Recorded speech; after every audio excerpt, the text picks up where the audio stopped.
este tema es bastante recurrente.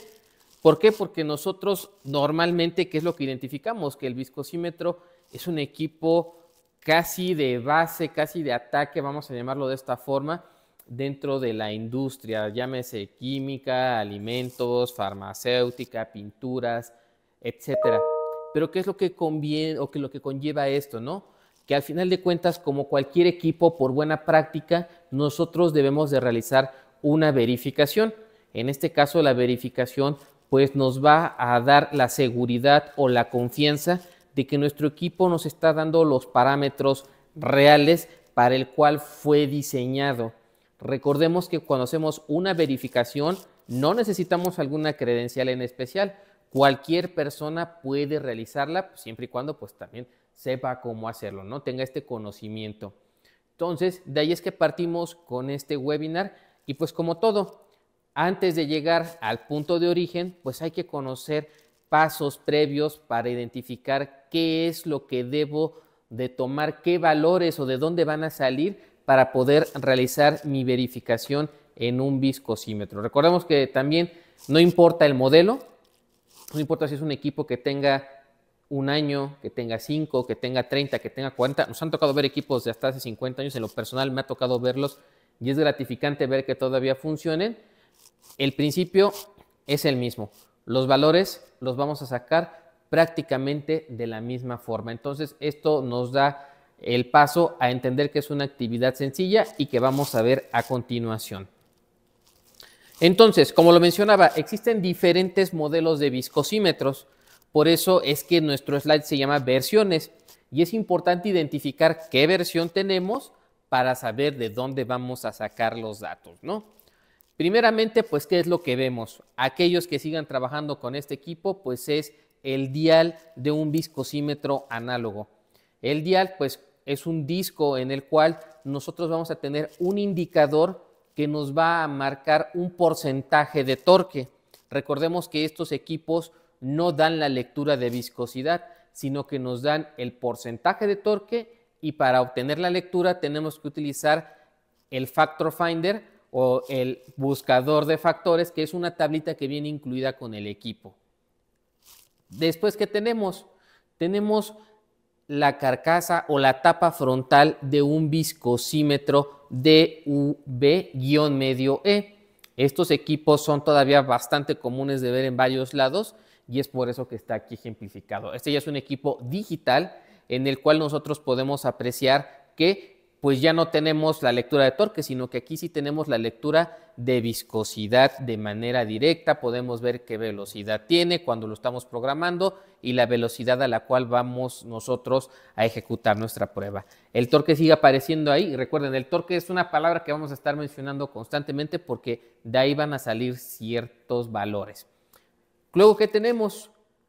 Pues el reemplazo de lo que fue ese equipo. Este también, el DVE, ahora sí continuo, es un equipo que vino a reemplazar al DV-E y que tuvo un cambio pues no solamente en su estructura, sino pues también en su display. Aquí ya lo vemos un poquito más moderno, que también es un equipo que ya se descontinuó y te vamos a mostrar la pantalla del equipo nuevo, pero volvemos a la indicación. Vemos que nos da la lectura de viscosidad, nos da las revoluciones a las cuales está trabajando, el porcentaje de aguja, perdón, el porcentaje de torque y la aguja con la cual estamos trabajando.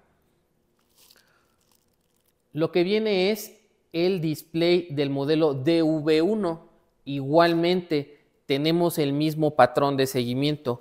Podemos apreciar la velocidad a la cual estamos trabajando, la aguja, en este caso, pues también ya cuando está operando el porcentaje de torque. Pero pues estos equipos ya están descontinuados, ya llegaron a un periodo en el cual ya no están produciéndose y tenemos la pantalla de nuestro nuevo DV Plus. El DV Plus pues también ya es un equipo totalmente moderno y es un equipo con pantalla táctil y que en el cual pues como nuestras familias de equipos táctiles podemos apreciar que en la pantalla de programación siguen apareciendo los mismos valores. Si se dan cuenta, eso otra vez lo vuelvo a repetir, una constante. Aguja, velocidad, porcentaje de torque, el valor de viscosidad. En este caso, este equipo tiene el acceso a una zona de temperatura y el rango de medición. De ahí pues también podemos apreciar ahora el display de un equipo DV2T o DVNex, en el cual pues también vamos a estar apreciando las mismas características. Porcentaje de torque, velocidad de aguja, pero aquí también cuando nosotros hacemos el cambio ya sea de aguja o velocidad, vamos a apreciar que aparece este valor de range. Si lo han notado, cada que hemos pasado un display podemos ir apreciando que están estas constantes, pero también está el range.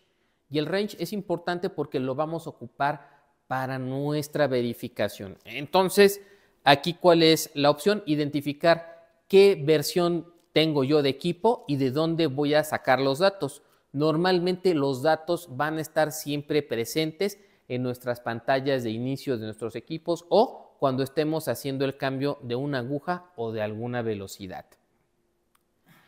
Cuando nosotros estábamos hablando hace un momento de lo que era el range, pues sí, como tal, pues tiene una definición, ¿no? Esta función auto range, ¿qué es lo que hace, no?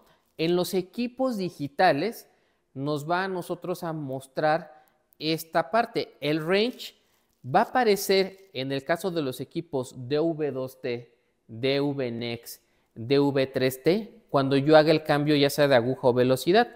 En la parte de arriba, cuando yo estoy cambiando, aparece ahí las letritas range y nos aparece un valor. Si nunca lo habían visto, ahora pueden prestarle un poquito de atención, pero este valor tiene un significado. Cuando nosotros vemos este valor, ya sea que cambiemos estas opciones que mencioné en el modelo de V2T, DV3T o DVNex, en el caso del DV Plus, cuando nosotros hacemos este cambio, ya aparece directamente en la pantalla de inicio, dice range.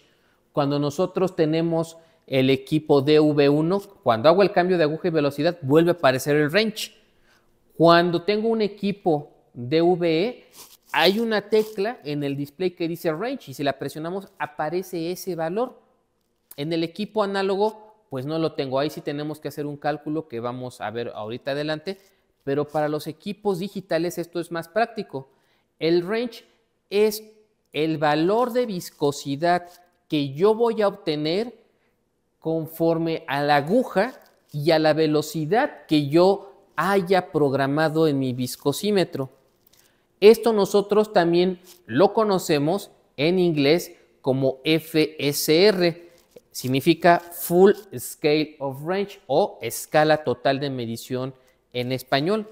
Lo que significa es que nosotros cuando programamos nuestro equipo, lo que estamos observando con ese valor es que el equipo ya me está indicando mi valor máximo o lo que tú puedes apreciar con esta aguja y con esta velocidad es equivalente a un valor de centipoise. Ejemplo, si ponemos la aguja número 3 a una velocidad de 5 RPM y si me aparece un valor de 5500, lo que me está diciendo el equipo es que lo máximo que yo voy a poder apreciar con esa aguja y esa velocidad son 5500 centipoise. No voy a poder ver más allá de ese valor porque significaría que mi equipo ya está alcanzando el porcentaje de torque máximo y que por lo tanto yo tengo que hacer aquí ya una variación en ese tipo de combinación aguja-velocidad, ya sea que yo empiece a jugar con las velocidades, que ponga una velocidad mayor, una velocidad menor, o que en este caso decida hacer el cambio de aguja.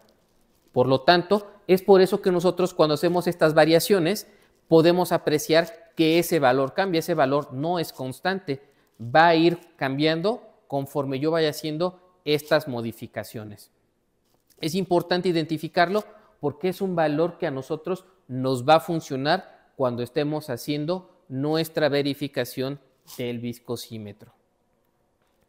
Ahora, en el equipo dial, pues como lo mencionamos, no se incluye esta función, pero entonces, ¿qué debo hacer? ¿Puedo calcularlo? ¿Puedo hacerlo? Sí, se los vamos a enseñar. Lo mencionamos, el DVE lo despliega cuando presionamos un botón, el DV1 cuando hacemos cambio de aguja velocidad, el DV Plus directamente en la pantalla y los DV2T, DV3T y DVNex cuando hacemos cambio de aguja y velocidad. Entonces, en este resumen que hicimos ahorita en este slide, enfocamos lo que aprendimos en el pasado. Ahora bien, ¿qué es lo que nos dice esa escala total de medición? Pues también nos da pues, un cierto intervalo de confianza, ¿no?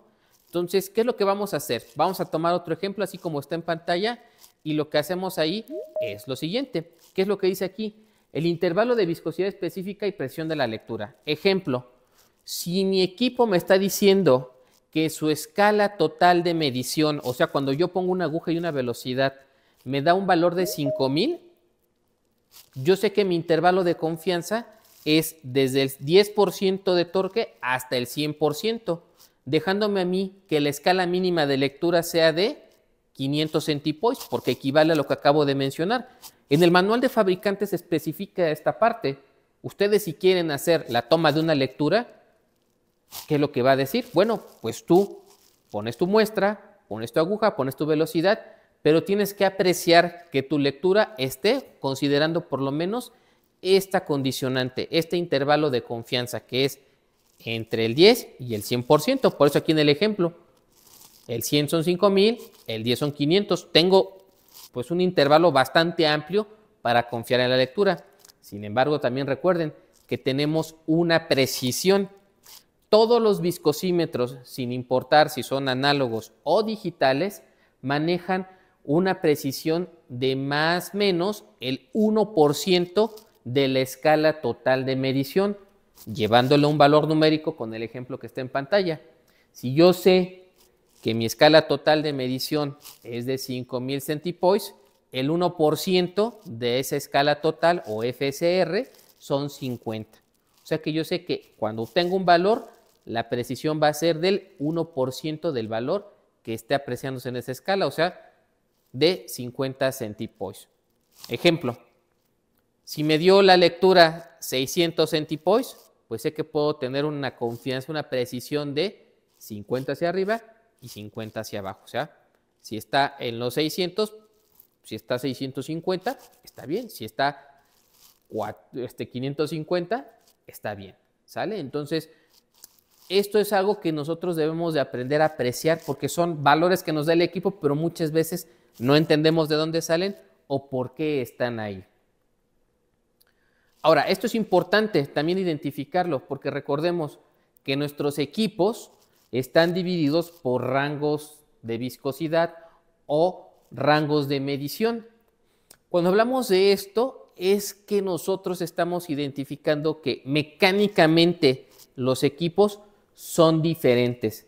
Aunque la carcasa pueda parecer la misma, el display pueda parecer el mismo, cada viscosímetro está definido por un intervalo de medición que se hace con base en la tensión de un resorte. Este es el principio que siguen todos los viscosímetros rotacionales. El tener un resorte que se tensa cuando está haciendo el corte generado por una aguja que está rotando en una determinada muestra. Entonces, ¿qué es lo que vemos ahí? Que tengo tres resortes diferentes. Si vemos nuestra pantalla, empezando por nuestra mano derecha, vamos a ver el resorte, o en inglés que se conoce como spring, de un equipo LV.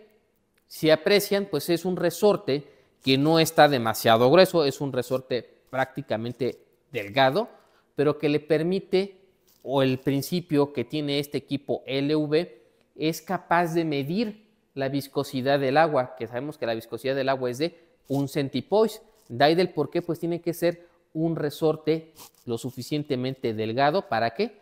Para poder censar esa poca resistencia que pone un material tan fluido. Sin embargo, si nos vamos para la parte de en medio, ¿qué es lo que vamos a apreciar? Vamos a apreciar un resorte que es de un equipo de viscosidades regulares o RV, en el cual nosotros vamos a ver que ya no es un resorte delgado, ya es un resorte un poquito más grueso, un poquito más fuerte. ¿Por qué? Porque recordemos que los equipos RV están pensados ya no para muestras que fluyan con tanta facilidad, sino para muestras que estén oponiendo ya cierta resistencia. ¿Cómo qué? Como un gel, como una pasta, como una crema. Si las comparamos, pues estas muestras no se comportan igual que el agua. Tardan en salir de un recipiente, sí.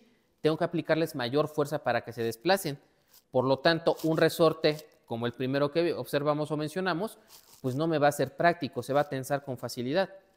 Y finalmente, a mano izquierda tenemos el resorte de un equipo HA o HB. En este caso, estos resortes, pues sí, literal se aprecian aquí en pantalla, son más robustos y están pensados para muestras que les cueste ya mucho trabajo fluir. Muestras que en su momento se pueden llamar inclusive sólidos suaves, ¿no? Podría ser unas, se me olvidó el nombre de esta muestra. Podría ser una pasta de soldadura, perdón. Podría ser también una masilla. Podría ser también algún producto derivado del petróleo, una resina, el mismo petróleo, inclusive, que son muestras oleosas y que por lo tanto son tan viscosas que un resorte tan delgadito como el LV no me va a funcionar. Entonces, aquí es importante identificar qué tipo de resorte tengo, porque también esto va a definir el rango y también, por lo tanto, con qué estándares puedo yo trabajar. Porque recordemos, no es lo mismo que yo ponga un estándar de 5 centipoise en un equipo LV y que sí es capaz el equipo de darme la verificación con ese valor, a ponerlo en un equipo HA o HB que su arranque no es a partir de los 0 centipoise, sino que puede estar cercano a los 800. Allí el estándar de 5, pues de plano no me va a funcionar. Entonces, regresando al punto, hay que identificar bien qué tipo de equipo tenemos para saber qué tipo de resistencia va a haber a los fluidos, cuáles fluidos son los idóneos y por lo tanto, pues también definir qué estándar es el correcto. De aquí del por qué, pues también a mí me gusta explicarles no solamente de manera visual, sino la capacidad de fuerza que tienen estos resortes. Si nosotros observamos en pantalla, lo que vamos a ver es el alcance que tiene cada resorte expresado en dinas por centímetro. Vemos que un equipo LV, el resorte, tiene una fuerza de 673.7 dinas por centímetro. Está bastante bien. Sin embargo, si lo comparamos con un RB, vemos que ahora tenemos 7,187. Casi 10 veces el valor de un LV. El equipo HA, 14,374. Bastante alejado del LV y un cachito más del RB. Y en el caso del HB, vemos una diferencia bastante fuerte. 57,496 dinas por centímetro. Es un equipo, por eso que ese resorte es tan robusto que puede generar esa fuerza, puede tener esa resistencia cuando esté girando sobre un producto, pues que ya le cuesta trabajo moverse. De ahí el por qué, pues vemos valores tan diferentes y muchas veces queremos pensar que el viscosímetro LV puede darme lecturas tan grandes con una muestra tan oleosa, vuelvo al ejemplo del petróleo, que pues ahí de plano el resorte se va a tensar con mucha facilidad. Cuando el resorte HB va arrancando, el LV ya se tensó en su totalidad. Entonces, cuando nos llegan a preguntar, oye, es que hay tablas, podemos hacer una interpolación, podemos hacer esto, la respuesta es no.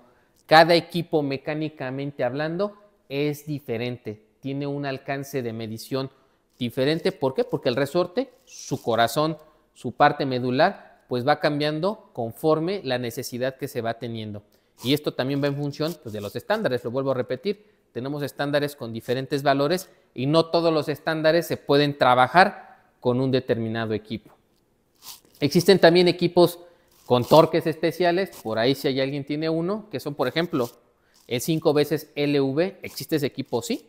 Vemos cómo no tiene el mismo valor que un LV, sino que tiene 5 veces ese valor. Tenemos un equipo que es un cuarto de RB, tenemos un equipo que es 2 veces el valor de HA, o tenemos un equipo que es 5 veces el valor de HB. Son torques especiales, son torques poco comunes, sin embargo existen en el mercado, pero pues también considerar que podemos identificar esta parte para saber, vuelvo al punto, qué tipo de estándar es con el cual nosotros vamos a trabajar. La verificación de la precisión, como lo mencionamos, todos los equipos les van a garantizar que la precisión es de más o menos el 1% de la escala total de medición. Ahora sí, vamos a ver cómo vamos a sacar este valor de un equipo análogo, porque de los digitales, pues es súper sencillo, ¿no? Veo la pantalla y ahí me da el valor, pero ¿cómo voy a sacar este de un equipo análogo? ¿Qué dice nuestro ejemplo? Vamos a pensar nosotros que tenemos un equipo LV, un equipo análogo LV de viscosidades bajas. y que yo voy a trabajar con la aguja número 63 o LB3, como ustedes la tengan identificada. Recordemos que para nosotros hacer una verificación o inclusive también una medida de viscosidad, se nos requiere a nosotros contar con un vaso de precipitados de 600 mililitros. Estos vasos en cristalería, inclusive el manual de Brookfield lo dice, se llaman Low Griffin Beaker o Griffin bajo en español, como le quieran llamar, así se llama la cristalería. Tenemos que tener el vaso de precipitados de estas características. Si es confuso el nombre, yo normalmente lo aterrizo cuando llego a platicar con usuarios, pues es el vaso chaparrito de precipitados de 600 mililitros, porque también hay uno que está alto y también es de 600. No vamos a ocupar el alto, vamos a ocupar el chaparrito de 600 y ese vaso lo que vamos a hacer es llenarlo hasta una capacidad de 500 mililitros. O sea, no lo vamos a llenar, vamos a aprovechar el volumen máximo que viene graduado. Normalmente es de 500, hay unos que sí traen 600, pero no vamos a ocupar los 600 de muestra, vamos a ocupar los 500. Ahora bien, explicado esto, ya sé que debo tener mi vaso y el ejemplo dice, vamos a trabajar a 30 RPM. Vamos a pensar en el ejemplo como tal, que en el dial la lectura va a ser del 100%, o sea que alcanzó esta parte de ¿qué? De que nuestro dial giró, se estabilizó y el indicador se fue al 100%. ¿Cómo puedo saber la precisión considerando lo que dice mi ejemplo? Pues muy sencillo. ¿Se acuerdan que mencionamos hace un rato que estos equipos tienen una tablita que se llama Factor Finder? Nosotros aquí en esta tablita vamos a buscar un determinado valor. Entonces, ¿qué dice? Vamos a ocupar la aguja 63 y la velocidad de 30 RPM. Lo que hago es identificar en mi tableta Factor Finder que estoy trabajando con la aguja 63, busco la velocidad y encuentro ese valor, que en este caso pues corresponde ahí donde está marcado el cuadro en color rojo, que me está dando que es de 40. Ya sé que mi factor es de 40, ya lo tengo bien identificado, lo apunto en una libreta y ahora sí, ¿qué es lo que voy a hacer? Ese 40 lo voy a multiplicar por ese 100 que yo tengo en la lectura del dial y así es como voy a conocer yo pues esa escala total de medición. 40% nos da 4000 centipoise, o sea que si el dial llegó hasta ese valor de 100 en ese momento, cuando yo haga mi conversión en mi tablita, pues voy a encontrar pues que son los 4000 centipoise. Entonces, ahora sí que tengo que calcular pues la precisión considerando pues ya esa lectura. Ya mencionamos que es del 1% de la escala total de medición. Si ya vi que la escala total de medición me dio 4000, pues el 1% de 4000, ¿cuánto es? 40 centipoise. Esa va a ser la precisión que va a tener mi lectura. Ojo, aquí punto importante. Quizás muchos de ustedes trabajen con accesorios especiales, como lo pueden ser un UL adapter, un adaptador de muestras pequeñas o SSA por sus siglas en inglés, o un termocel. Cuando nosotros estamos trabajando con este tipo de accesorios, también podemos hacer una verificación. Sin embargo, aquí la precisión cambia. Fabricante, en este caso Brookfield, nos indica, si tú vas a trabajar con geometrías del tipo de cilindros coaxiales, tu precisión ya no va a ser del 1%, sino que va a ser del 2%. Eso es lo que va a cambiar nada más. Entonces, esto es importante. También aquí cabe destacar, no está en el slide, pero yo se los menciono. Cuando queremos hacer las verificaciones en el termocel, no podemos trabajar con los estándares convencionales. Hay estándares especiales que tienen las siglas HT, que son High Temperature, o sea, temperatura alta, y que están diseñados para hacer las verificaciones en un termocel.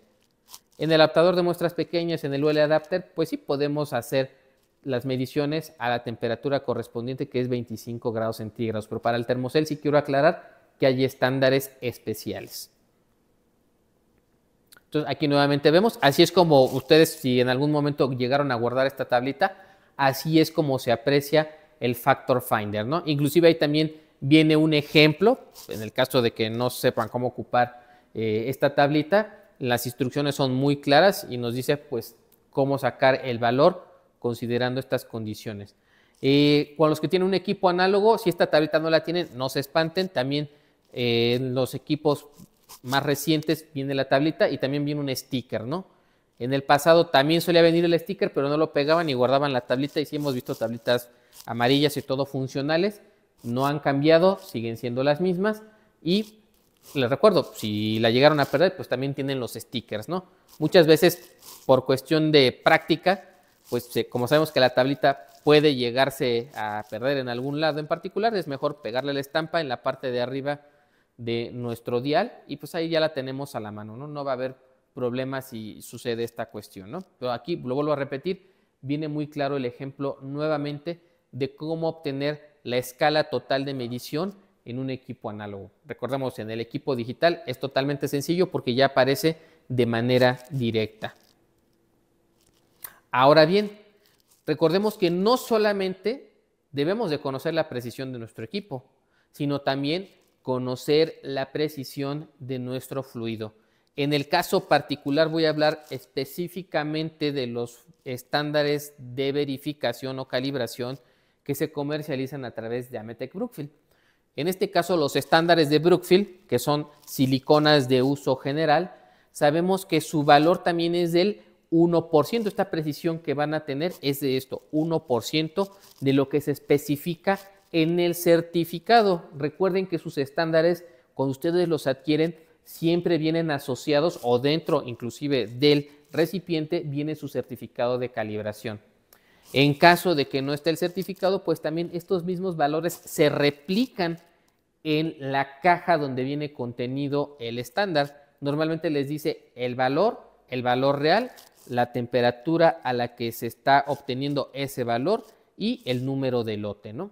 Entonces esto es importante porque a veces, pues bueno, se nos llega a perder el certificado, pero el dato lo podemos también tomar de ahí. Ojo, si se les pierde el certificado, también se les puede hacer una reposición del mismo, ¿no? No es que ya se perdió y ya hubo un problema, no, se puede hacer la reposición, lo aclaro ahorita en este momento. ¿Cómo se ve el certificado? El certificado, pues literal, es esta hoja que estamos viendo en pantalla. Si ustedes se dan cuenta, aquí dice certificado de calibración. Este certificado de referencia tiene el siguiente valor, ¿no?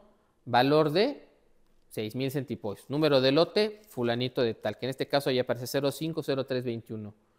¿Cuándo se hizo la certificación? El 050321, y la fecha en que vence la certificación es en un periodo de noviembre 3 de 2022 para este ejemplo.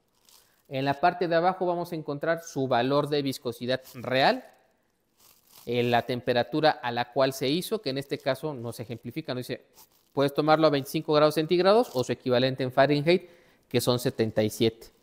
El equipo con el que se realizó la medición y el sensor de temperatura con el que se verificó. Estos son los datos que vienen como tal en el certificado.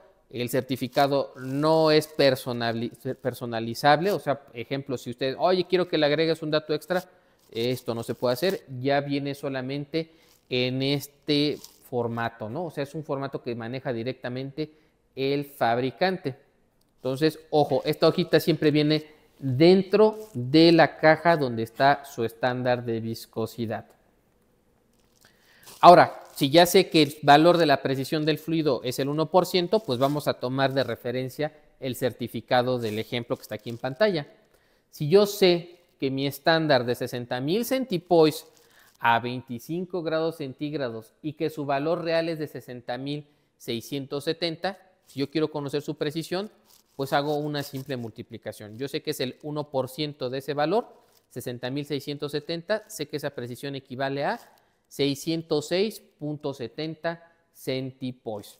Entonces, esto es práctico porque ahora sí, ya conozco la precisión de mi equipo, conozco la precisión de mi estándar, y qué más debo de saber para hacer la verificación de mi viscosímetro.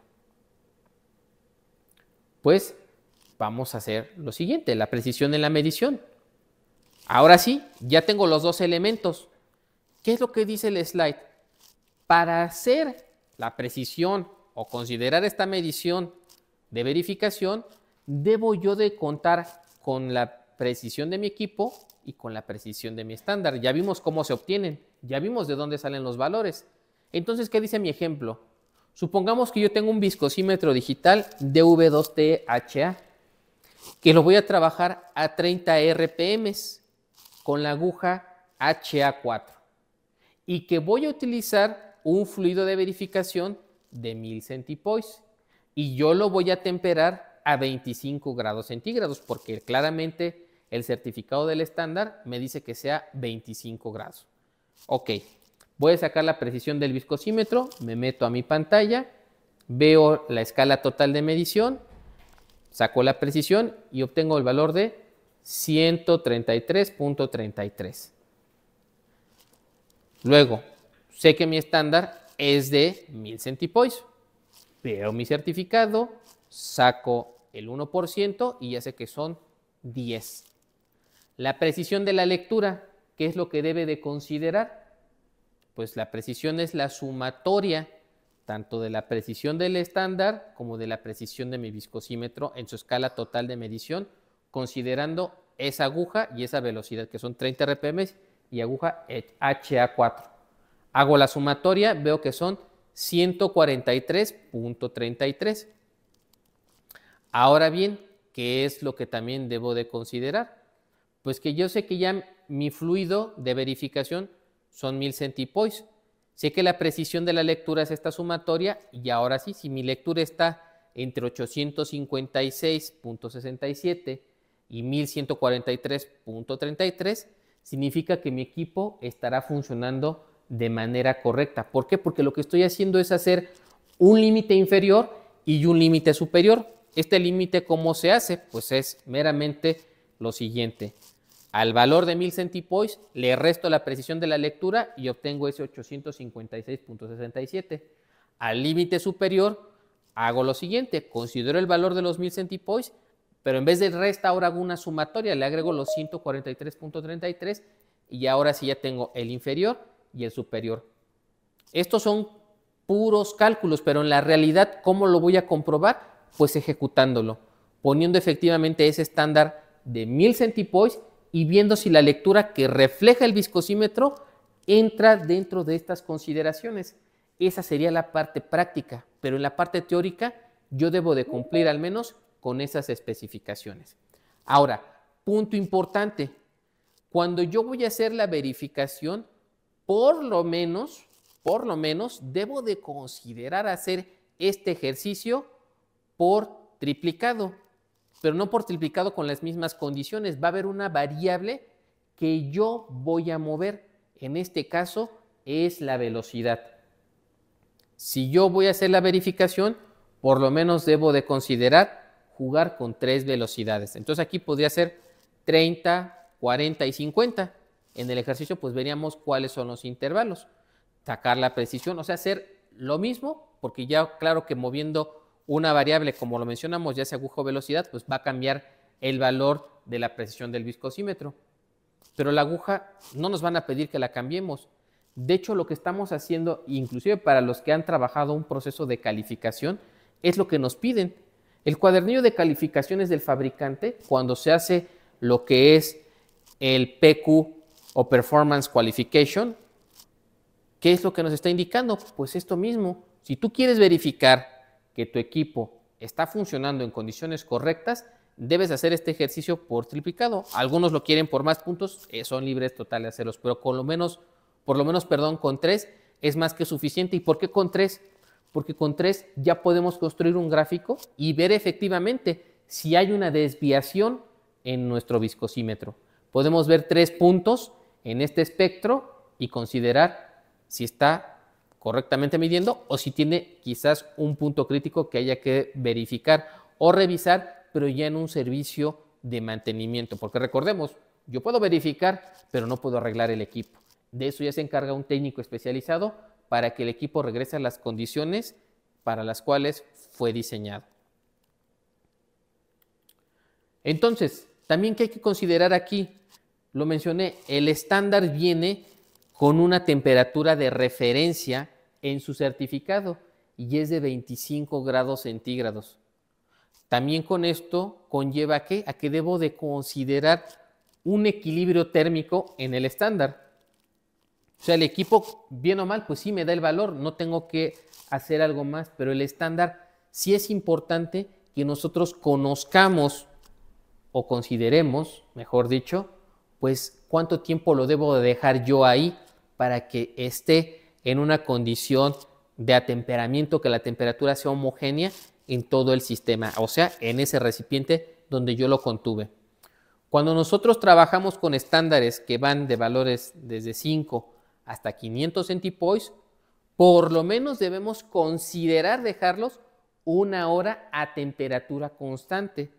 Recordemos que para alcanzar esta condición no es que vayamos a ocupar una parrilla, porque muchas veces, no, pues ahí está la parrilla, lo calentamos. No, la parrilla no tiene esa capacidad de control de temperatura. La parrilla solamente es para calentar, como dicen también, en inglés se le conoce como el hot plate, ¿no? El plato caliente.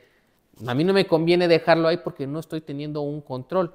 Cuando nosotros hablamos de llevar esta condición de equilibrio, estamos también pensando en utilizar un periférico de apoyo como lo es un criotermostato o baño de recirculación.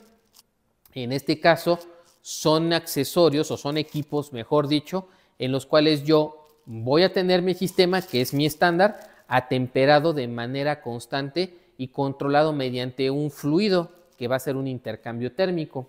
Normalmente es el agua, este fluido.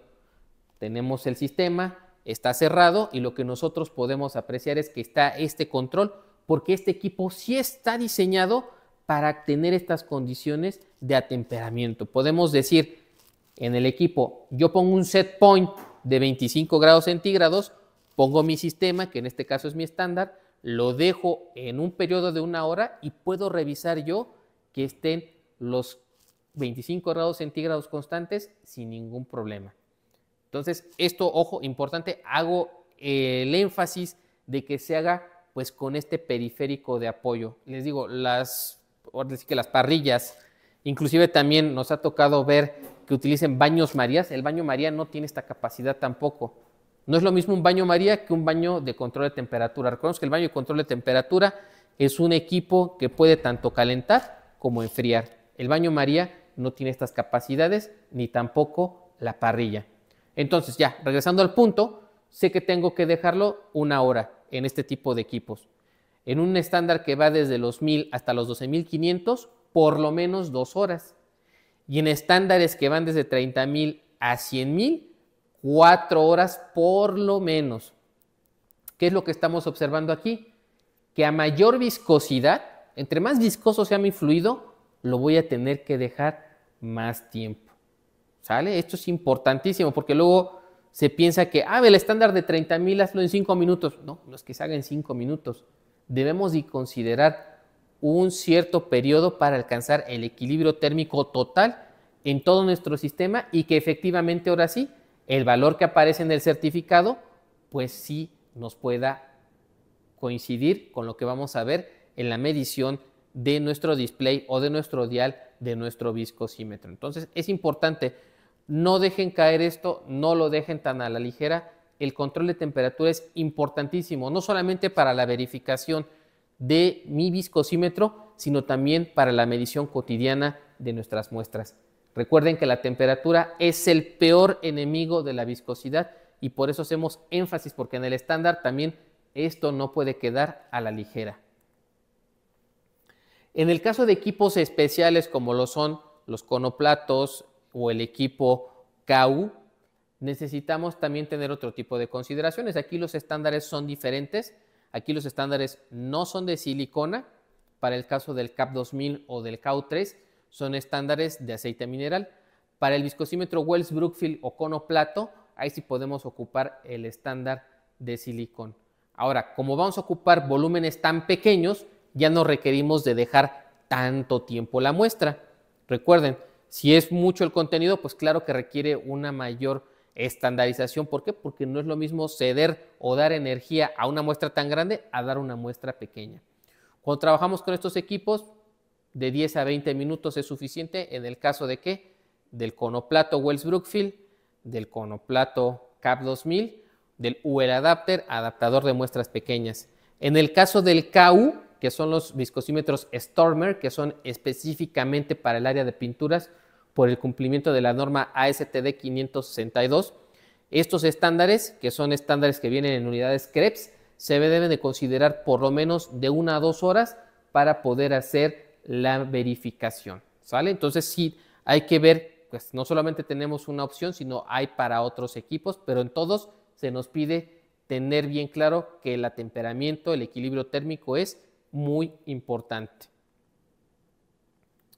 Ahora, aterrizando todo lo que hemos hablado de un momento a otro, vamos a generar esta tablita. Esta tablita nosotros la podemos hacer en un Excel, es muy práctica y les va a ayudar a ustedes a hacer su verificación de manera rápida y sencilla. ¿Por qué? Porque el Excel pues ya lo podemos dejar programado, ¿no? En este caso, pues vemos que tenemos desde la columna A hasta la columna I. Voy a ir explicando cada una de ellas para que ustedes pues puedan ir considerando cómo ir haciendo el llenado en su Excel. En la columna A, lo que nosotros vamos a hacer es poner el valor del fluido de verificación con el cual vamos a trabajar. Ejemplo, aquí nos dice claramente que va a ser un estándar de 1000 centipoise. En la columna B voy a poner yo el 1% de ese valor. Si ya vimos que fueron 1000, el 1% es 10.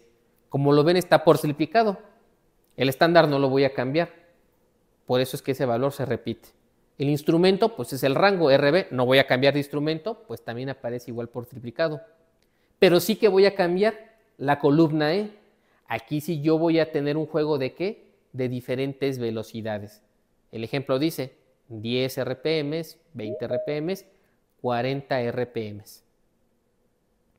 Como ya sé cómo obtener la escala total de medición, ¿qué es lo que voy a hacer? Pues simplemente anotar lo que aparezca en el display o lo que me dé haciendo la multiplicación en el caso de los equipos análogos.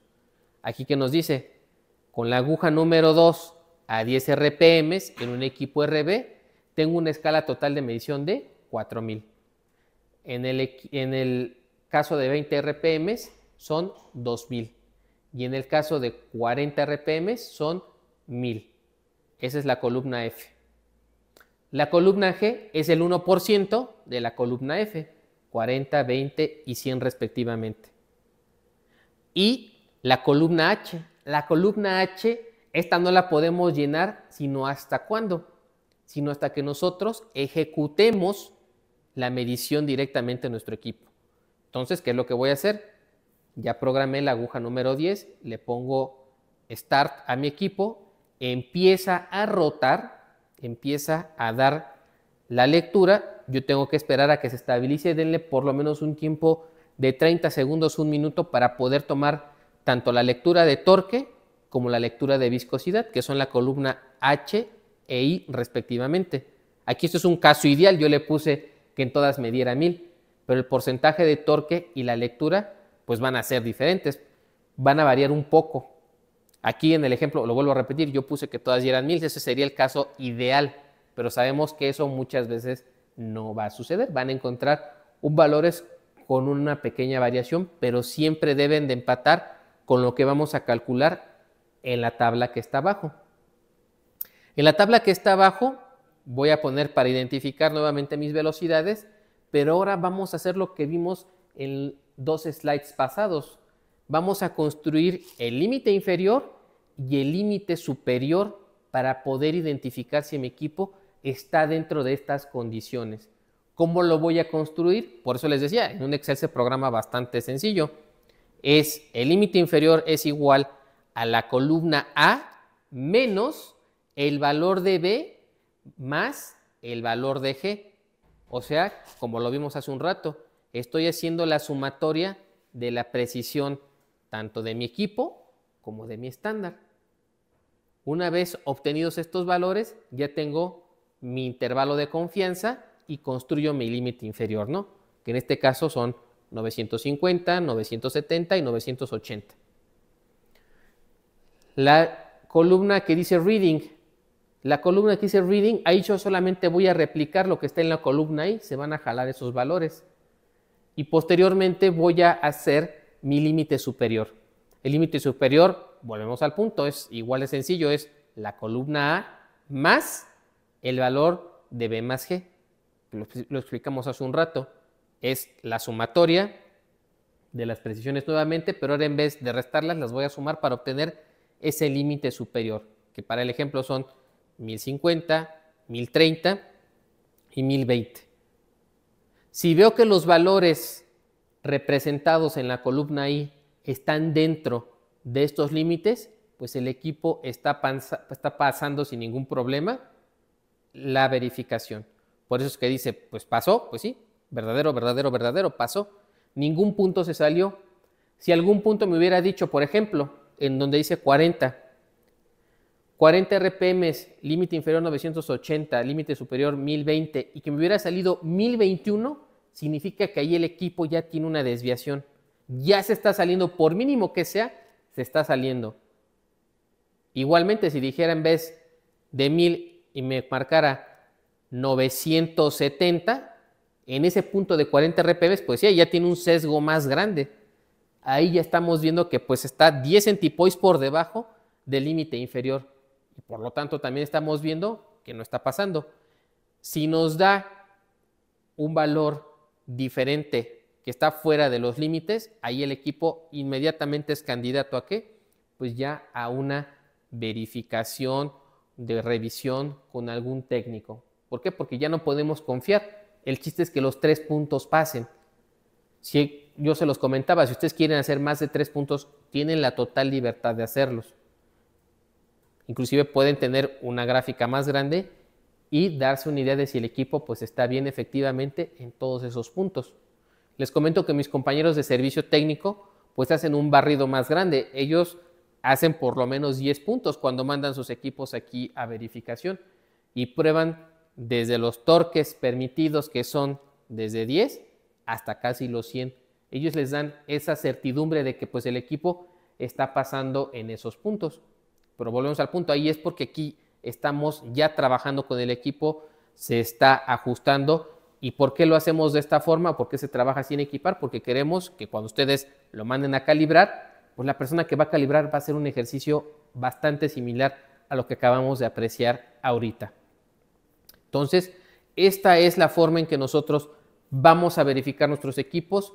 Ya sabemos de dónde salen los valores, ya sabemos qué condiciones debemos de tener, recipiente, cantidad de muestra, cuánto tiempo debo de dejar atemperando, dónde voy a obtener los valores en el display y por lo tanto poder ejecutar. Aquí lo que vemos en resumen es que voy a requerir pues mayor tiempo si mi estándar es de mayor valor. Entonces, ya para finalizar y antes de pasar a la sesión de preguntas y respuestas, les recuerdo que tenemos diferentes formas de contacto, tenemos diferentes oficinas y vendedores ubicados en zonas específicas que los pueden ustedes apoyar en sus necesidades. Recuerden que estamos en la Ciudad de México con nuestra casa matriz, oficina en Guadalajara, Querétaro, en Puebla. Tenemos gente en Morelos, Veracruz, Hidalgo, Toluca, Chihuahua, Nuevo León y Aguascalientes, atendiendo pues las diferentes entidades que tiene nuestra República Mexicana y pues poniéndonos siempre a la orden. Y pues recuerden, bueno, si quieren enviar algún correo, pues también me lo pueden enviar de manera directa, lo que aparece en pantalla, o pues también comunicarse a través de nuestras redes sociales. Y pues bueno, llegando a esta parte, pues podemos tener una sesión de preguntas y respuestas. Aquí el micrófono pues se le va a abrir a Cristian, él me va a apoyar leyendo las preguntas y yo les voy a estar dando las respuestas. Recuerden que en el chat de Teams hay una parte que dice preguntas y respuestas, ahí las van a ir apuntando y de ahí se van a ir estando pues tomando para que las lea Cristian. Perfecto, muchas gracias Tairis. En el caso del SurveyMonkey, no sé, Julio, si ya podemos compartirlo para que empiecen a registrarse. Recuerden que es el único canal que nosotros tenemos para poder enviar sus constancias, alguna solicitud de cotización del material requerido para este webinar, o bien algún comentario, alguna sugerencia, algún tema que a ustedes les interese y que sea así como, oye, pues quiero aprender un poco más de esto, etcétera. Entonces, vamos a empezar con las preguntas y respuestas. Todavía supongo que están escribiéndolas. Me gustaría nada más dos cosas. En el caso, Tairis, para hacer la verificación en los estándares, ¿nosotros tenemos ese material de entrega inmediata? Sí, Chris, de hecho, bueno, antes de que empiecen a escribir, los estándares procuramos tenerlos de entrega inmediata. ¿Por qué? Porque es ahora sí que un commodity que debemos de tener siempre en nuestro laboratorio. Así como consideramos las soluciones buffers para nuestros electrodos, pues para nuestro viscosímetro debemos tener el símil, que es el estándar de viscosidad. Por lo tanto, pues es un ítem de bastante rotación y por lo cual pues siempre procuramos tener la mayoría de los valores comerciales que maneja Brookfield, que son en este caso 5 centipoise, 10 centipoise, 50, 100, 500, 1000, 5000, 12500, 30000, 60000 y 100,000 centipoise. O sea, cubrimos un espectro bastante amplio.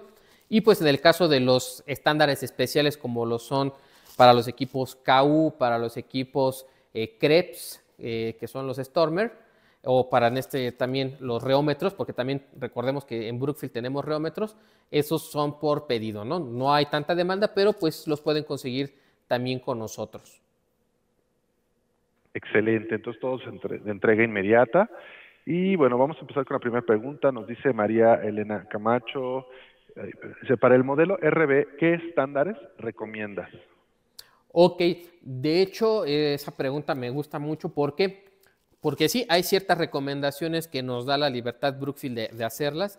Para el caso de los RB, inclusive hay un kit o un set especial que se llama RB Cal Kit y normalmente este incluye, si no mal recuerdo, el estándar de 1000 centipoise. Entonces, si tenemos un equipo RB, podemos partir del estándar de 1000 centipoise, 5000 centipoise para poder hacer nuestras verificaciones. Muy bien. Carlos Arango Porras nos dice, ¿con qué frecuencia se debería mandar a calibrar un estándar de referencia o cuál sería lo recomendado? Ok, esa pregunta está bastante interesante. ¿Por qué? Porque se mencionó algo importante, ¿no? ¿Con qué frecuencia debo yo de mandar a calibrar un estándar? Y esto aquí me gustaría aclararlo también. No es que el estándar se tenga que calibrar. Recordemos que viene un certificado.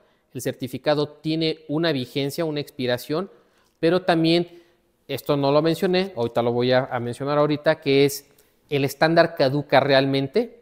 El estándar a ser de una silicona inerte no caduca como tal, pero sí tiene una situación en particular que hay que tocar, que es la contaminación por el trasvasado que yo puedo hacer. Recordemos que cuando tengo estándares que van desde los 5 centipoise hasta los 12,500 centipoise, hablando específicamente de la marca de Brookfield, ¿qué es lo que se nos indica? Que necesitamos el estándar ponerlo en un recipiente de 600 mililitros hasta 500. Una vez que lo ocupamos, lo podemos regresar. En ese in de estar haciendo este trasvasado de un punto a otro varias veces, se corre el riesgo de una contaminación. ¿Y cómo podemos observar la contaminación de los estándares? A veces vemos que hay burbujas que parece que son burbujas, pero no son realmente burbujas, es agua encapsulada. Podemos observar que también el estándar cambia de color. ¿Por qué? Porque en algún momento pues quizás no se lavó bien el vaso y de repente hay tonalidades amarillas, verdes, rojizas, verdes, N cantidad dependiendo pues los productos que manejen. O podemos también ver otro ejemplo clásico, que hay algún insecto que pues, cayó ahí de manera accidental, ni modo, pues cayó ahí adentro. Y esto, ¿qué es lo que va conllevando? Que Brookfield nos dice, bueno, aunque mi estándar no caduca porque es un silicón inerte, yo no te puedo garantizar que una vez contaminado te pueda replicar el valor. Entonces, regresando a la pregunta, pues no es que el estándar se vuelva a calibrar.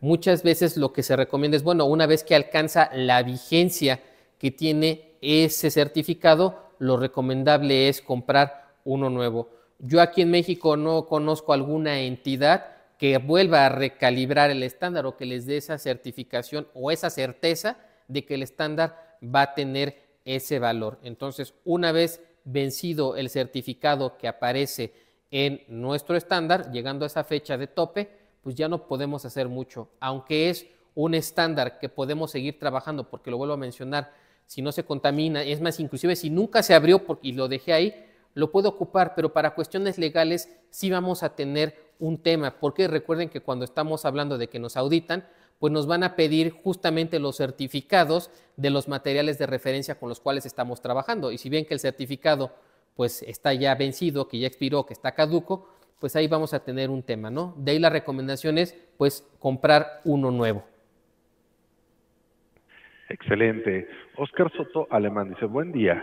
En temas de temporización, si tengo un fluido con diferentes valores de temperatura, ¿es necesario el tiempo de temporización que se observó en la diapositiva o puedo hacerlo a cualquier valor que indica el MRC? Ok, aquí esta es una pregunta bastante buena. ¿Por qué? Porque sí lo mencionamos, inclusive toqué el ejemplo del termocel. En el caso del termocel existen los estándares HT, que en este caso, por parte de Brookfield, los estándares HT manejan 3 puntos de calibración en temperatura. Viene, si no mal recuerdo, la de 40, viene cercana a los 70 y tantos, y viene una que está arriba de los 100 grados centígrados. Cada una de estas temperaturas, pues yo la tengo que alcanzar para realizar mi verificación. Sé que hay otros estándares de otras marcas que pues manejan unas tablas para hacer justamente el ajuste, pero aquí pues yo no puedo meter las manos por otra marca porque no sé cuáles sean sus procedimientos. Al menos por la parte de Brookfield sí te puedo decir que sí debemos de especificar un tiempo de atemperamiento para que se alcance el equilibrio térmico en todo el sistema y así garantizar que vamos a obtener el valor de referencia que aparece en el certificado. Digo, hablando de Brookfield, de otras marcas, pues ahí sí no podría ayudarte, pero de que existen en otras marcas que tienen hasta 5 o 10 puntos en diferentes temperaturas, los hay, pero la condicionante, o al menos lo que sí podemos asegurar, es que tenemos que llegar a ese valor, esperar que se estabilice, y para eso también los que se dedican a la parte de calibración es importante que lleven un termómetro calibrado, porque así con este patrón, con esta referencia, podemos decir efectivamente, mira, yo en 5 minutos, ejemplo, porque no lo sé, como les digo, no voy a hablar por Brookfield, voy a hablar por otra marca, no sé qué estándares manejes, en 5 minutos ya alcanzó el valor de 75 grados centígrados y ya puedo hacer mi verificación, adelante, ya tenemos la certeza de temperatura. Muy claro. Diana Melquiades, nuestro equipo DBNext nos alerta con una leyenda que dice recordatorio de calibración. ¿Es lo mismo que una verificación o es necesario que lo haga personal capacitado? Ok, muy buena pregunta. Sí, los equipos tienen, en este caso no solamente el DBNext, el DB3T y el DB2T tienen esta opción. Recordemos que estos equipos, al ser equipos del segmento alto de Brookfield, tienen diferentes cumplimientos y uno de los cumplimientos que nos piden pues es que cumplan con regulaciones, ¿no? En las regulaciones a veces indica el instrumento debe de tener un call reminder, un recordatorio de calibración para que los usuarios después de este tiempo pues consideren ejecutar el servicio. Aquí sí, recordemos, la verificación la podemos hacer cualquier persona. No necesitamos un certificado, un entrenamiento, más que como se dijo, pues el conocimiento para hacerlo. Pero para calibrar, ahí sí necesitamos cumplir con un cierto requisito. Para esto hay laboratorios que están acreditados, en el caso de México, ante la entidad mexicana de acreditación o ante Perry Johnson, que ellos cumplen con ciertos protocolos que se les piden, con ciertos entrenamientos, llevan sus valores de referencia, llevan sus instrumentos con trazabilidad y ejecutan este tipo de servicio. Entonces, estamos hablando de calibración, porque quizás ahí en el equipo alguien le puso call reminder, recuérdame en 5 meses, pues bueno, hay que verificar primero que el certificado de mi equipo esté vigente. Si está vigente, pues bueno, el call reminder está de más, sería ajustarlo efectivamente a la fecha que viene ahí de expiración del certificado y hacerle caso ahora sí. En el caso de que alguien pues, lo haya puesto por ponerlo, pues sí, solamente quitarlo, inclusive le pueden quitar esa alerta, decirle, sabes que no me recuerdes nada, no hay ningún problema. Y la verificación, vuelvo al punto, ustedes la pueden hacer conforme a su estructura interna. ¿Y por qué estructura interna? En muchos lados va a variar el tiempo en que se ejecuta una verificación. Hay lugares donde les dicen una semana, 2 meses, 3 meses, o hay lugares donde le dicen, cada día me tienes que tú verificar que el equipo te está dando los valores, pero esto es ya por protocolo interno. Entonces, regresando, el call reminder sí tiene esta opción, pero hay que verificar contra el papel que tiene nuestro equipo que efectivamente está vigente. Si está vigente, hacer caso omiso, hacer una verificación, que esa sí la realizamos nosotros como usuarios, ustedes mismos también lo pueden hacer, o pues en este caso, si ya venció el certificado del equipo, ahora sí llevarlo a calibrar. Perfecto. Diana Melquiades nos dice, para el equipo DB-Next, para la lectura de muestras, ¿es necesario usar el termómetro que incluye el equipo? ¿La medición de las muestras se puede realizar en cualquier recipiente o nos recomiendas alguno? Ok, otra pregunta muy buena relacionada al uso del equipo. Recordemos que los equipos, voy a mencionarlos, en este caso los que están vigentes, también no me voy a ir tan atrás, aunque sé que todavía hay en el mercado, pero ¿cuál es el tópico, no? Hay ciertos instrumentos de Brookfield que tienen acceso a una sonda de temperatura. Cuando tenemos acceso a la sonda de temperatura en la parte de atrás del cabezal, vamos a ver un puerto donde hay unos pines y entra ahí directamente la sonda de temperatura. No es obligatorio usarla. Si ustedes no ocupan la sonda de temperatura, no significa que el equipo no les vaya a dar la lectura. Recordemos que la sonda de temperatura es un periférico de apoyo. No es que el equipo se especialice en el control de la temperatura, solamente la monitorea, es de apoyo. Si no lo ocupas, no hay problema. Si la quieres ocupar, no hay situación tampoco. La colocas, la pones en el recipiente y sin mayor tema. Recordemos que para colocarla en el recipiente tiene un clip. El clip lo podemos anclar en la pared de nuestro vaso de precipitados. Respecto al recipiente que se debe de trabajar, lo mencionamos, debe ser un vaso de precipitados de 600 mililitros hasta donde está marcado el valor de 500. Pero ojo, porque aquí también quizás la pregunta va orientada a este sentido. Muchas veces en diferentes lados vamos a ver que ya hay un protocolo escrito y en este protocolo o en este procedimiento dice que ocupamos un vaso diferente al que acabo yo de mencionar. ¿Está bien o está mal? La respuesta es, pues bueno, quizás está mal porque no es lo que dice el fabricante, pero dentro del error ya hay repetibilidad.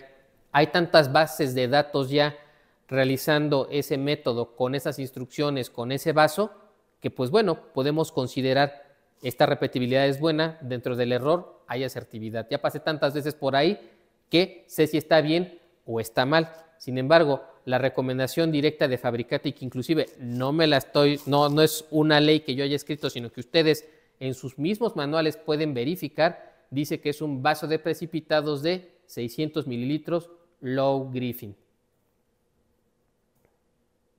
Muy bien.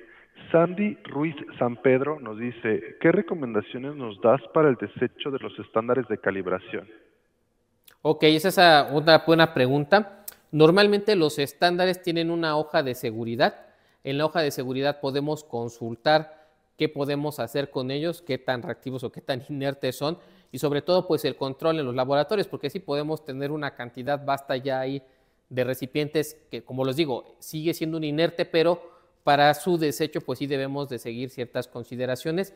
Las hojas de seguridad las podemos, ahora sí nos las pueden solicitar en el caso de que ustedes quieran, o también se pueden descargar directamente de la página de Brookfield. Y pues ahí viene pues el uso y manejo que debemos de tener para el desecho de los estándares.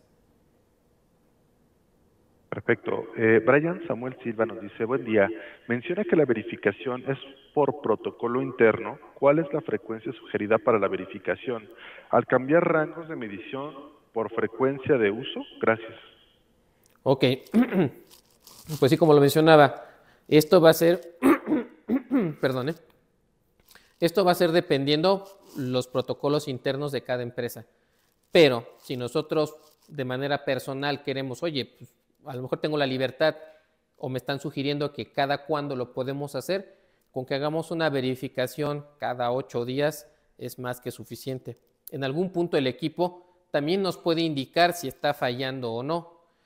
Hay una parte que tienen los equipos digitales que es bastante práctica, en la cual si yo detecto que cuando yo arranco mi equipo, cuando lo enciendo, el porcentaje de torque es diferente al 0.2%, hay un error. ¿A qué llamo esto? Normalmente cuando nosotros arrancamos el equipo se ejecuta una prueba que se llama autocero. El autocero solamente está disponible en los equipos digitales. ¿Qué es lo que hacen cuando ustedes lo encienden? El equipo arranca, gira el pivote, termina de girar, nos da paso a la pantalla de trabajo y cuando vemos la pantalla de trabajo en la parte de arriba vemos que dice 0% de torque. Si vemos que hay 0.1 está bien porque sigue cumpliendo con la tolerancia especificada por fabricante. Si vemos 0.2, da igual. Pero si ya empezamos a ver valores de 0.3, 0.4 o lo mismo en su recíproco negativo, ¿qué es lo que va a pasar? El equipo ya tiene una desviación y aquí inclusive ya quizás podemos omitir el paso de verificar y el equipo directamente nos está diciendo si está mal o está bien.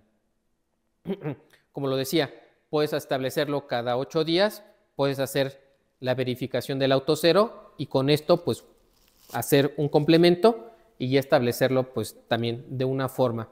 Como lo decía, esto va a depender mucho de dónde estén, pero pues una buena práctica sería cada 8 días. No nos vayamos al extremo. Me han tocado lugares donde les dicen, hazlo entre lectura y lectura, pero pues, ¿es posible hacerlo entre lectura y lectura? Sí, sí es posible si tengo todos los elementos. Si tengo ahí el estándar metido todo el día, pues claro que lo puedo hacer entre lectura y lectura. Pero si de cero me dices, hazlo, tomo un estándar, pues ¿dónde va a quedar lo que mencionamos? El atemperar el estándar queda de lado y no podemos tener una verificación correcta. Ahora, si nosotros estamos cambiando de rango, esa pregunta no la entendí muy bien, pero quiero pensar que quizás estás haciendo o trabajas con diferentes agujas y diferentes velocidades. Esto es normal porque no tenemos un método general para todo, no todas las muestras se hacen con la misma receta, digámoslo de esta forma. El equipo lo puede seguir verificando con el mismo estándar o con 2, 3 estándares diferentes y hacer tu tablita, no hay situación. Si la pregunta iba orientada en si cambias de rango, que es que cambias de un equipo RB a un LB, pues sí, tienes que verificar el equipo RB y el LB, pero recordemos que cada uno considerando sus alcances. Vimos que son resortes diferentes, elementos mecánicos que cambian y por lo tanto, pues no todos los estándares son viables de ocupar con ese mismo equipo. Por eso te ponía el ejemplo tan extremo. No vamos a verificar un equipo HB que su arranque son a partir de los 800 centipoise con un estándar de 5000 porque la lectura mínima pues ni siquiera me la va a dar. Entonces solamente considerar este tipo de cosas. Perfecto. Héctor Compeán Ortega nos dice, ¿qué equipos se requieren para hacer una verificación de los viscosímetros? Termómetro, baño, etcétera. Sí, recapitulando esta parte, ¿qué es lo que necesitamos? Número 1, el estándar. Número 2, un termómetro calibrado. Número 3, un baño de control de temperatura. Recuerden, un criotermostato también se le conoce así.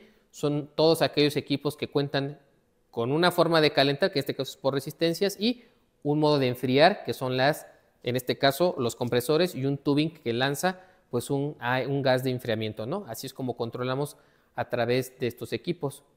Nuestro vaso de precipitados de 600 mililitros y nada más. Excelente. Bueno, pues por lo pronto ya no hay más preguntas. La verdad es que ha sido bastante claro. A ver, creo que acaba de llegar una. Permítanme un segundo. Ajá. Dice, Luis Manuel Acosta. Dice, por lo que mencionaron, solo se debe hacer una calibración cuando está vencida de acuerdo al documento que entregan cuando se compra el equipo. La recomendación sería anual.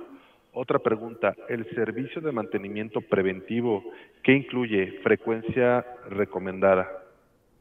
Ok, también son muy buenas preguntas. ¿Por qué? Porque habla de, oye, pues ya se venció mi certificado. ¿Es anual? La respuesta es sí, es anual. Ese documento normalmente aquí en México, hablo solamente de México, tiene una vigencia de 1 año. A lo mejor en otros lados pueden tener otras vigencias. Caso particular, 1 año. Ya venció, lo mando a calibrar y ya tengo nuevamente la vigencia de 1 año. Pero ¿qué sucede cuando mi equipo tiene alta demanda? Porque hay lugares donde es así. Hay equipos viscosímetros que están trabajando las 24 horas del día, los 7 días de la semana. Claro que su desgaste es mayor y a mí me encanta poner ejemplos y voy a poner uno muy sencillo. Es como si ustedes su vehículo personal lo ocuparan todos los días para hacer un recorrido de la Ciudad de México a Toluca o de la Ciudad de México a Puebla. Pues ustedes creen que el mantenimiento tendría que ser anual. Pues no, la respuesta es no. El desgaste es mayor. El carro sufre un desgaste mecánico por estarse trasladando y por lo tanto se le tienen que cambiar ciertos componentes. Lo mismo sucede con los viscosímetros que operan 24 horas del día, los 7 días de la semana. Los desgastes que se presentan en las piezas pues son más evidentes. ¿Cuáles son las piezas que se le cambian? Son los soportes y las flechas. Los soportes son aditamentos internos que están dentro de nuestro viscosímetro y que sujetan la flecha, que es un elemento que va desde el motor hasta el pivote de nuestro equipo. Esas piezas, ¿por qué se desgastan? Porque recuerden qué es lo que hace, está girando en todo momento. Yo les comento, pues ustedes pónganse a girar 5 minutos y van a terminar mareados, nos podemos caer, ¿no? Imagínense el equipo, una pieza metálica que está todo el tiempo así y que le podemos estar variando las velocidades, se va a desgastar. Entonces, cuando este es el caso, ¿qué es lo que sucede? El equipo entra más rápido a un periodo de ¿qué? De un mantenimiento preventivo correctivo y por lo tanto, cuando yo llevo al equipo a que le cambien piezas, pues la calibración pierde valor, ¿no? ¿Por qué? Porque el equipo se calibró con ciertas condiciones, pero una vez que ya hay una manipulación, pues debemos de verificar no solamente mis compañeros de servicio, sino otra entidad y decir, efectivamente, me sigue dando los mismos valores y esto corrobora lo que ya se hizo. Aquí está su certificado nuevo. Entonces, cuando se manda un servicio muy demandante, donde hay cambios de piezas, como lo mencioné, flechas, soportes, inclusive hay unas que se llaman escobillones, ahí sí se requiere que el equipo pues se vuelva a calibrar. Entonces, esto va a depender normalmente del uso que se le dé al equipo. Excelente. Pedro Hernández González nos dice, si queremos hacer una demostración en su laboratorio, ¿es posible? Ok, bueno, aquí sí, no sé qué tipo de demostración. Nosotros, cuando ustedes adquieren o quieren venir a conocer el equipo, claro, con gusto pueden traer sus muestras. Se hace aquí la demostración del equipo, pero pues recordemos, ¿no? Nosotros no nos dedicamos a esta parte de las verificaciones y de las calibraciones. Les enseñamos cómo hacerlas, pero pues bueno, para el fin, si quieren venir a conocer cómo se comporta su muestra, tenemos los equipos, tenemos uno como el que está aquí, tenemos el 2T, tenemos el DB Plus, inclusive tenemos también reómetros de Brookfield y pueden venir a conocerlos y pues ver cómo se comportan con sus muestras. Y pues no me queda más que invitarlos a otros webinars, no solamente míos, sino de mis compañeros y nos estamos viendo próximamente. Hasta luego.